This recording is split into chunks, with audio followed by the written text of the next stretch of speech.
3 days before the wedding, his parents threw a prenup across the table like it was a weapon. A thick stack of papers, gold embossed cold. His mother's smile didn't reach her eyes. His father didn't bother to hide his smirk. I remember the sound it made when it landed a dull slap against the marble. That sound told me everything they didn't see. Me as family. Just a threat. They thought they were clever protecting their precious son. Their fortune, their spotless legacy. What they didn't know was that I'd already been protecting myself. I met Daniel 4 years ago at a charity gala, one of those over-decorated events where people pretend to care about cousins they can't pronounce. He was magnetic, then charming in that careless, expensive way. I fell for him quickly, foolishly maybe, but I believe him when he said he didn't care about money, that he wanted something real. And for a while, it felt real. Weekend trips to places I'd never seen, late nights cooking in his penthouse, dancing barefoot on marble floors. I thought I'd found something rare, love without conditions, but I should have noticed the small things. The way his mother never said my name, just the girl. The way his father always asked what my family did, and the way Daniel flinched ever so slightly every time I paid for something he didn't know. I always noticed the cracks started showing 2 months before the wedding. The florist called, said the deposit had been declined. Daniel said it was a mix-up.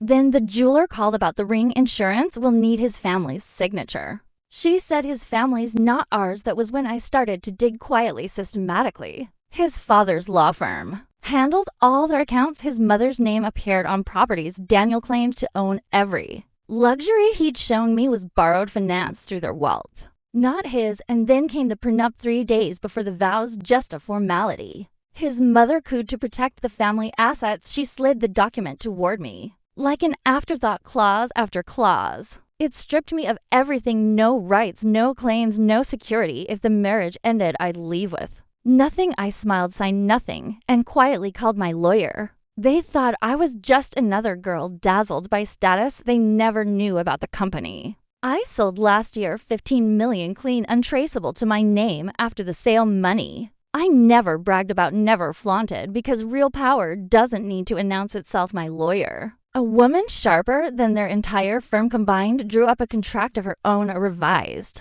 prenup, fair, balanced, legal. I told Daniel's parents I'd sign theirs if they signed mine. His mother's face froze. His father chuckled like I'd made a joke, but Daniel looked confused, scared even. That was the first honest emotion I'd seen on his face in months. That night I tested him. I left my phone recording on the kitchen counter. He came home late, smelling of scotch and guilt. I told you they'd push her. His voice slurred. She'll sign. She's not stupid enough to walk away now. Then a pause, a woman's voice. You said she'd sign before the wedding. It wasn't his mother. I remember standing there in the dark, listening to them plot over me, my silence, my supposed weakness. I felt my heart stop, then harden. The next morning I sent the recording to his parents' family lawyer and to the press contact who'd been hounding them for months for a story about their perfect son. By noon, I had leverage. By evening, I had options. When they called, panicking, begging to discuss this privately, I agreed. I wanted to see their faces. The meeting was at their estate, the same marble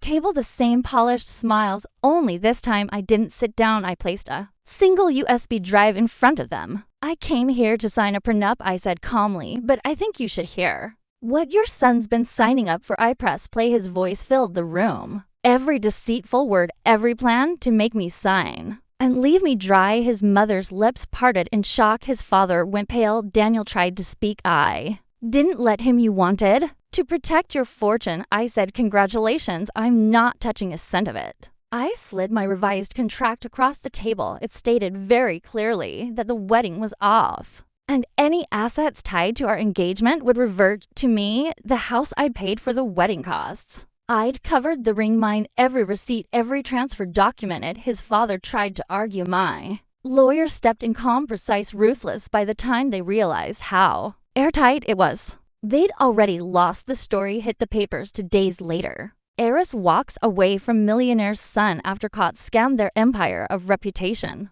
cracked under the weight of their own arrogance. And me, I spent the day of what would have been my wedding on a beach in Capri, alone, free. I watched the sunset and thought about how easy it is for people to mistake silence for weakness. They thought they'd humiliated me, but in the end I didn't just walk away richer. I walked away untouchable, and that was the part they never saw coming.